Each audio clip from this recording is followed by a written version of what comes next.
Kamera di belakang.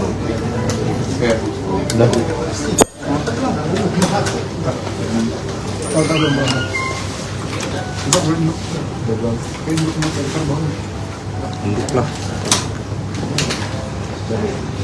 Udah. Yuk. Terkait kondisi saat ini di Papua sendiri, disampaikan oleh teman-teman media bahwa sampai saat ini situasi di Papua masih dalam situasi yang kondusif, sementara walaupun rawan tapi masih terkendali. Pak, tadi kan sempat menjelaskan ternyata kan KKB ini ada generasinya Pak ya, termasuk generasi milenial ini saat ini gimana sih dengan generasi milenial di dalam penanganannya?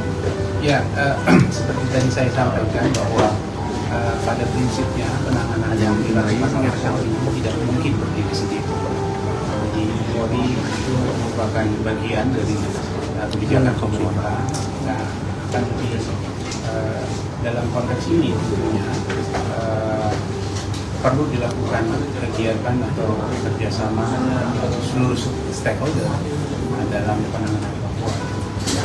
Jadi tidak bisa hanya Polri atau TNI Polri. Untuk generasi milenial ini sebenarnya sudah tersebar di beberapa wilayah seperti di Papua, apakah seluruhnya untuk generasi milenial ini KKB di seluruh Papua atau penyebarannya hanya beberapa kabupaten? Ya, dalam hal ini untuk kelompok kriminal bersenjata seperti tadi saya sampaikan bahwa untuk yang aksi-aksinya itu ada kurang lebih sekitar 14 kabupaten. Operasi kami sendiri terdiri dari 11 kabupaten. Nah, dari kabupaten-kabupaten itu yang dengan intensitas yang cukup tinggi kurang lebih sekitar 5 kabupaten. Nah, yang kami sampaikan tadi yang lebih banyak yang KKB yang anak mudanya, milenialnya itu di konteksnya itu sekitar 5 kabupaten. Udah ada yang ditangani belum bisa ditangkap dan alasan mereka itu sebenarnya? Kalau itu sudah banyak sekali. Dan alasan mereka salah satunya itu paling kuat gabung terhadap KKB. Ya, yang pasti sih kalau secara standar bicaranya mereka akan bicara Papua Merdeka. Tapi kita akan melihat bahwa pasti ada faktor-faktor ikutan lain, ya.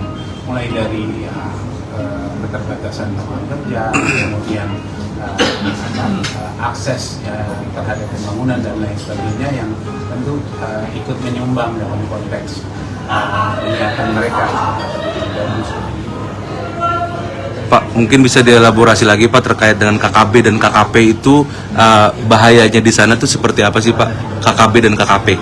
Ya, jadi untuk kelompok kriminal bersenjata kan tentunya adalah kegiatan-kegiatan yang dilakukan dengan senjata.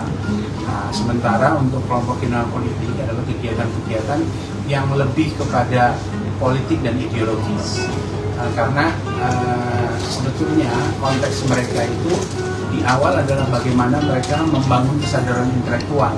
Nah, kesadaran intelektual ini kan tentunya menyasar bukan hanya kelompok-kelompok yang dalam tanda petik sudah pro kepada mereka atau simpatisan, tapi juga kelompok-kelompok yang sesungguhnya ya memang tidak simpati seperti itu. Tapi kalau ini dibiarkan tentunya akan terjadi proses sehingga kelompok yang tadinya tidak simpati menjadi simpati seperti itu. Dan ini tentunya lebih bahayanya lebih besar daripada hanya kelompok kriminal bersenjata.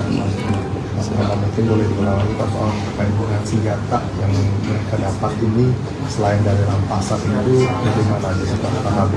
Yang pertama memang mereka membeli. Jadi dari data yang kita dapatkan, yang kita sudah tangkap, mereka membeli itu bisa dari dalam negeri, bisa dari luar negeri. Kelompok-kelompok yang dari luar negeri itu mulai dari yang